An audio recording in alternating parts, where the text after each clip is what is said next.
নানা আয়োজনের মধ্য দিয়ে ঢাকায় সনাতন হিন্দু ধর্মাবলম্বীদের রথযাত্রা উৎসব পালিত হয়েছে। রাজধানীর স্বামীবাগ আশ্রম থেকে শুরু হয় জগন্নাথ, বলদেব এবং সুভদ্রার রথযাত্রা।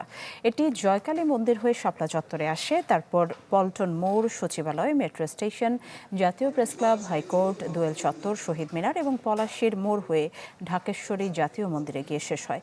এতে ঢল নামে সনাতন ধর্মাবলম্বীদের। রথ থেকে ভক্তদের প্রসাদ হিসেবে ফলমূল বিতরণ করা হয়। উদ্বোধনী অনুষ্ঠানে স্থানীয় সরকার মন্ত্রী মির্জা ফখরুল ইসলাম আলমগীর বলেন, বিএনপি বিভাজনে বিশ্বাস করে না, সবাইকে সাথে নিয়েই এগিয়ে যাবে সরকার।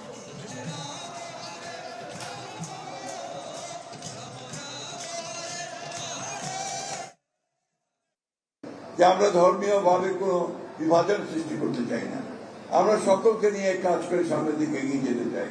হিন্দু, মুসলমান, বৌদ্ধ, খ্রিস্টান এই দেশটা স্বাধীন করেছিলাম, সেই যে বোধ, সে বোধটাকে একটা বিশেষ অপশক্তি বারবার আঘাত করার চেষ্টা করেছে।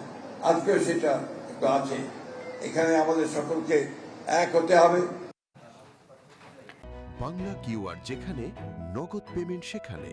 সারা দেশে 10 লাখেরও বেশি মার্চেন্টে নগদে পেমেন্ট করুন খুব সহজে।